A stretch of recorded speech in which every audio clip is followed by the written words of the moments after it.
Friends, welcome to RS Group of Schools. I am Gaurav Sharma, your computer teacher. Today, we are going to discuss about the topic computer languages. आज हम आपके subject का topic computer languages के बारे में discuss करेंगे, जिसमें हम आपको बताएंगे कि कंप्यूटर की लैंग्वेजेस जो हैं वो कितने टाइप की होती हैं और उनके भी जो पार्ट्स हैं उनके बारे में हम डिस्कस करेंगे। तो यहाँ पर आपको देखने को मिल रहा है कि किस तरीके से हमारे कंप्यूटर की लैंग्वेजेस यहाँ पे हैं। जैसे कि पार्ट आपको दिख रहे हैं, पहला है यहाँ पर लो लेवल लैंग्वेज और दूसरा है हाई लेवल लैंग्वेज। तो पहले हम बात करेंगे कि कंप्यूटर लैंग्वेज एक्चुअल में होता क्या है, क्या कंप्यूटर लैंग्वेज है, उसके बाद हम इनके पार्ट्स के बारे में डिस्कस करेंगे। Students, as you know, a computer is an electronic device. Computer एक इलेक्ट्रॉनिक डिवाइस होती है जो कि इंफॉर्मेशन को लेती है, जो हमारे डेटा को लेती है और लेने के बाद में उसको प्रोसेस करती है। प्रोसेस करने के बाद में हमको इंफॉर्मेशन प्रोवाइड करती है एज एन आउटपुट। तो जो हमारी कंप्यूटर डिवाइस है, तो जो भी हमसे डेटा लेती है तो वो डेटा हम उसको अपनी लैंग्वेज में टाइप करके देते हैं। जो चीज हमें समझ में आती है हम अपने अकॉर्डिंग, जैसे कि मान लीजिए हमें अपना नेम टाइप करना है तो हम कीबोर्ड से अल्फाबेट्स की हेल्प से हम अपना नेम टाइप करेंगे। लेकिन कंप्यूटर की जो अपनी लैंग्वेज है वो कुछ अलग है। सभी को आप सभी जानते हैं कि कंप्यूटर की लैंग्वेज जो है वो बाइनरी लैंग्वेज है, मींस 0 and 1। तो जिसको हम लो लेवल लैंग्वेज भी बोलते हैं, जिसे हम मशीन लैंग्वेज भी बोलते हैं। ठीक है, तो हमारे कंप्यूटर की लैंग्वेज जो है वो समझता हाई लेवल लैंग्वेज भी है, लो लेवल भी है, समझता दोनों चीजों को है, लेकिन उसमें उसको किसी की हेल्प चाहिए रहती है, जो कि होता है कंपाइलर। कंपाइलर की हेल्प से वो हाई लेवल लैंग्वेज को समझ के अपने मशीन लैंग्वेज में कन्वर्ट कर लेता है और मशीन लैंग्वेज में कन्वर्ट करने के बाद में डेटा को प्रोसेस करके और फिर से हमारे पास जो रिजल्ट होता है वो हाई लेवल लैंग्वेज में देता है। फॉर एग्जाम्पल, जैसे कि मान लीजिए हम लोग अपने आउट ऑफ कंट्री गए और वहां पर कोई दूसरी लैंग्वेज का यूज हो रहा है और हम लोग इंडिया से हैं तो हम लोग अपनी हिंदी लैंग्वेज बोलेंगे।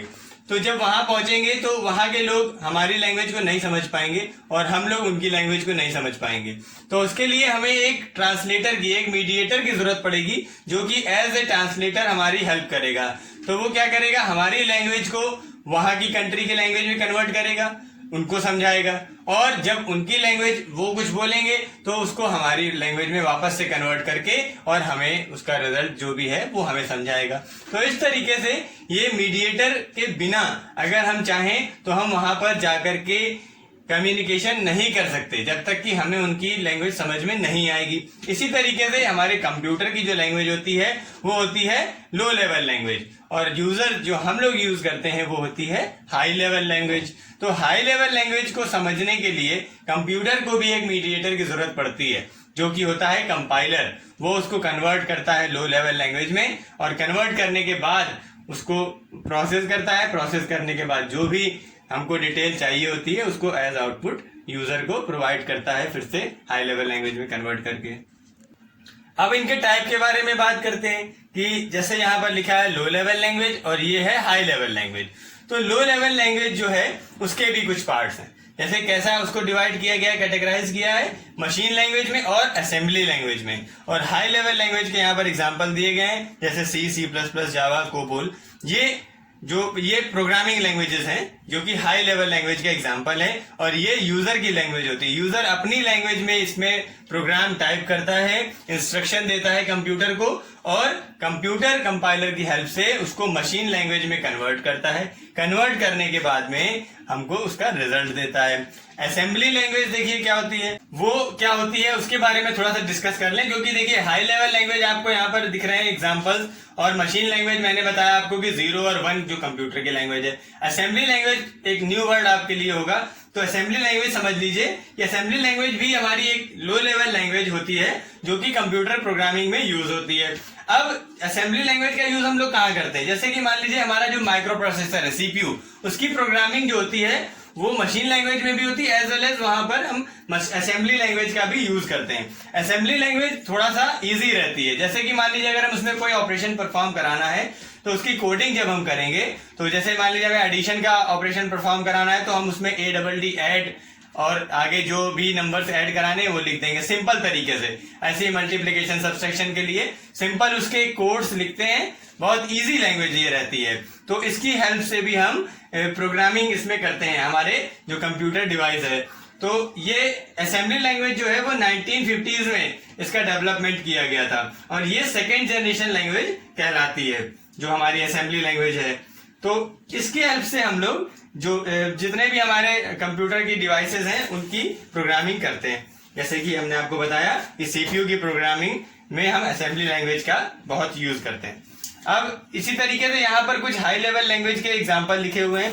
आप 9th क्लास में हैं तो 9th क्लास में आपको आगे अभी आपके सिलेबस में सी लैंग्वेज पढ़ाई जाएगी। ये क्या है, हमारी सी लैंग्वेज एक हाई लेवल लैंग्वेज है जो कि प्रोग्रामिंग कंप्यूटर प्रोग्रामिंग के लिए यूज करी जाती है। इसकी हेल्प से हम सॉफ्टवेयर क्रिएट करते हैं। सी लैंग्वेज का जो डेवलपमेंट है वो डेनिस रिची ने 1970s में किया था। यूएसए की AT&T बेल लेबोरेटरीज थी, वहां पर इन्होंने इनका सी लैंग्वेज का डेवलपमेंट किया। देखिए सी लैंग्वेज एक ऐसी प्रोग्रामिंग लैंग्वेज है जो कि हमारी लगभग जितनी भी लैंग्वेजेस हम लोग प्रोग्रामिंग लैंग्वेज पढ़ते हैं उसका बेसिक एक तरीके से बोल सकते हैं कि हम इसको अगर सी लैंग्वेज हमने अच्छे से तैयार कर ली तो आगे जितनी भी प्रोग्रामिंग लैंग्वेजेस आपको पढ़ने को मिलेंगी तो आपको उसका बेस जो है वो स्ट्रांग हो जाएगा। इसलिए सी लैंग्वेज आपको बेसिकली पढ़ाई जाती है और साथ ही साथ इसका अधिकतर प्रोग्रामिंग में ये सॉफ्टवेयर में इसका यूज करके हम लोग सॉफ्टवेयर क्रिएट करते हैं। जैसे कि आपको फॉर एग्जांपल बता दें कि ऑपरेटिंग सिस्टम के नाम आपने सुने होंगे, बहुत सारे ऑपरेटिंग सिस्टम्स के नेम सुने होंगे, जैसे विंडोज है, लाइनक्स है, यूनिक्स है। तो आपको ये जानकारी होनी चाहिए कि जो यूनिक्स ऑपरेटिंग सिस्टम है उसका जो क्रिएशन हुआ है, डेवलपमेंट हुआ है, वो सी लैंग्वेज पर ही हुआ है। और सी में जो कंपाइलर होता है वो देखिए, कंपाइलर हर एक प्रोग्रामिंग लैंग्वेज में जरूरी रहता है क्योंकि अगर हम कंपाइलर नहीं यूज करेंगे तो ये programming language high level language है, ये मशीन लैंग्वेज में कन्वर्ट नहीं हो पाएगी। तो सी का एक फीचर सबसे बड़ा ये है कि सी का जो कंपाइलर है उसकी प्रोग्रामिंग, उसकी कोडिंग भी सी लैंग्वेज में ही करी गई है। तो इससे आप ये समझ सकते हैं कि सी लैंग्वेज हमारे लिए कितनी इंपॉर्टेंट है। इसकी हेल्प से हम ऑपरेटिंग सिस्टम तक क्रिएट कर सकते हैं, साथ ही साथ कंपाइलर क्रिएट कर सकते हैं।